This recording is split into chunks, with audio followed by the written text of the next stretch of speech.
Bonjour à tous, bonjour François Rebsamen. Bonjour Roland Sicard. Votre loi sur le dialogue social est en discussion depuis hier au Parlement. Les syndicats parlent de cadeaux faits aux patrons. Les patrons, eux, parlent d'usine à gaz. Question dialogue, c'est plutôt un dialogue de sourds. Non. Les partenaires sociaux connaissent mes propositions parce que je leur ai présenté. Il y a tout à la fois une double exigence dans cette loi. Il y a une exigence démocratique, assurer la représentation de l'ensemble des salariés français, y compris ceux qui sont dans les plus petites entreprises.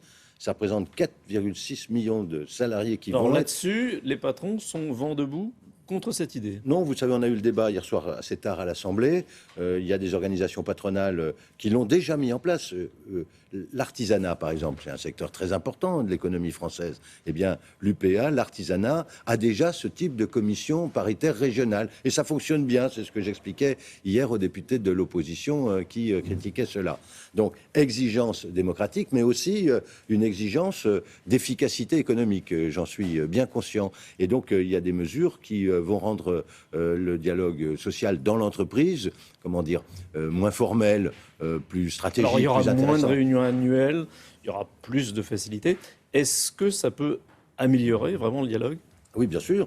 J'en attends non seulement une amélioration du dialogue, mais aussi peut-être il faut... Est-ce que c'est pas contourner les syndicats ? Susciter des vocations. Non, pas du tout. Les syndicats sont d'accord. Ils savent très bien que quand le dialogue est trop formel, il n'intéresse plus. Et donc, ils y sont confrontés. Le dialogue social, il est vivant en France. Il y a 36 000 accords d'entreprise chaque année.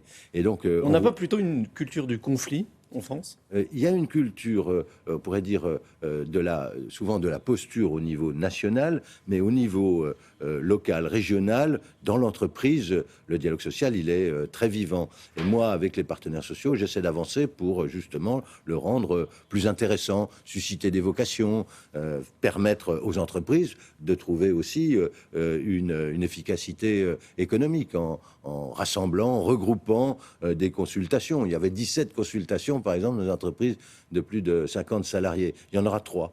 Elles seront plus stratégiques, elles intéresseront plus tout le monde et elles permettront sûrement de donner cette souplesse nécessaire dont nos entreprises ont besoin, j'en doute pas. Alors, Manuel Valls hier a fait une annonce. Le compte pénibilité sera modifié. Il sera plus souple. Il interviendra plus tard. Est-ce que c'est pas un recul par rapport aux promesses faites aux syndicats ? Non, il y a maintenant le compte pénibilité, la reconnaissance de la pénibilité, c'est une grande avancée sociale. Vous savez, il y a des injustices incroyables qui subsistent, qui sont liées... Mais pourquoi le retarder ? Mais il n'est pas retardé. Il n'est pas retardé. Il est rendu applicable. Donc, l'espérance de vie est différente suivant les métiers. Donc, il faut lutter contre cela. Pour lutter contre cela, il faut reconnaître la pénibilité de certains métiers ou des situations de travail. Et donc, dans le texte, dans la fiche individuelle, qu'avaient les entreprises, c'était vraiment très lourd. C'est ce que la droite nous avait laissé en héritage, la complexité. Donc on simplifie, ça entre en vigueur comme prévu.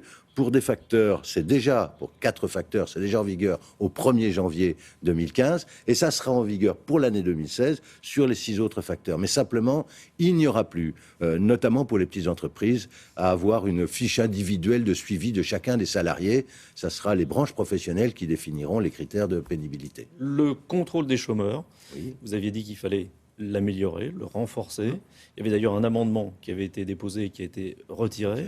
Ça n'avait rien Quelle à voir. raison ? Mais ça n'avait rien à voir. Ce texte parle du dialogue social et les dispositions que la Cour des comptes demande de prendre n'ont pas à être dans ce texte. Là, on parlait de fraude. Moi, je vais parler du contrôle des chômeurs. C'est ce qui a été mis en place par le conseil d'administration et les partenaires sociaux de Pôle emploi. Il s'agit, alors évidemment, ça n'a rien à voir avec la fraude. Il s'agit de savoir pourquoi des personnes qui sont en recherche d'emploi ne cherchent plus d'emploi. Et donc, c'est aussi un accompagnement renforcé que nous leur faisons. Le burn-out, Oui. Benoît Hamon, un des frondeurs, a déposé des amendements. Ils seront acceptés ? Alors, c'est difficile, c'est un sujet difficile. Je l'ai mis déjà dans un groupe de travail qui réfléchit sur le plan de santé au travail. Et ce groupe de travail est arrivé à ce qu'on appelle le burn-out, c'est en sorte un syndrome d'épuisement professionnel. Mais c'est pas toujours lié au poste de travail. Et donc, il y a un guide de prévention, et c'est celui-là que je vais présenter tout à l'heure à Benoît Hamon pour que nous ayons une approche préventive de ce syndrome d'épuisement professionnel qu'il ne faut pas négliger. Les maladies, les risques psychosociaux sont aujourd'hui quelque chose qu'il faut prendre en compte et que nous allons prendre en compte. Les féministes protestaient contre une disposition qui supprimait des dispositions sur l'égalité entre les hommes et les femmes. Vous le rétablissez ? Oui, parce que ça ne les supprimait pas, mais ça n'y faisait plus explicitement référence. Et il y avait là un danger. Et donc, dans les 3 négociations stratégiques de l'entreprise, il y aura une négociation qui portera sur l'égalité professionnelle femmes-hommes. Il n'y a pas aucun doute, il y a encore trop d'inégalités, de représentation, ce qu'on appelle le plafond de verre, souvent pour les évolutions dans l'entreprise, mais aussi d'inégalités salariales. Et celles-là, elles sont inacceptables. Les entreprises françaises doivent se mettre à jour. Lundi, on connaîtra les chiffres de chômage Oui. pour le mois d'avril. Vous attendez une bonne nouvelle ou une mauvaise nouvelle ? Je vais vous dire, avec la manière de comptabilité de Pôle emploi, je n'en sais rien. Ce que je sais, c'est que l'année 2015 sera meilleure que l'année 2014. La reprise économique est là. Et elle met du temps à se traduire, c'est vrai, jusqu'à présent, sur le niveau de chômage. Il faut, disent les économistes, un niveau de croissance entre 1,3 et 1,5 pour que le chômage commence à refluer. C'est l'espérance du gouvernement. On fait tout pour cela avec nos politiques pour l'emploi, pour qu'il y ait ce taux de croissance à la fin de l'année. Si tel est le cas, on verra le chômage reculer. Merci. Merci. William ? Oui, merci messieurs. On va s'intéresser à l'architecture. Dans l'actualité, l'une des plus grandes villes françaises, tout le monde veut son stade en vue du championnat d'Europe. Ben là, c'est le tour de Bordeaux qui vient d'inaugurer le sien, un club mythique, les Girondins, vous connaissez peut-être, et puis un emplacement stratégique, et puis les 2 architectes que Sylvie Adigard a rencontrés. À tout à l'heure.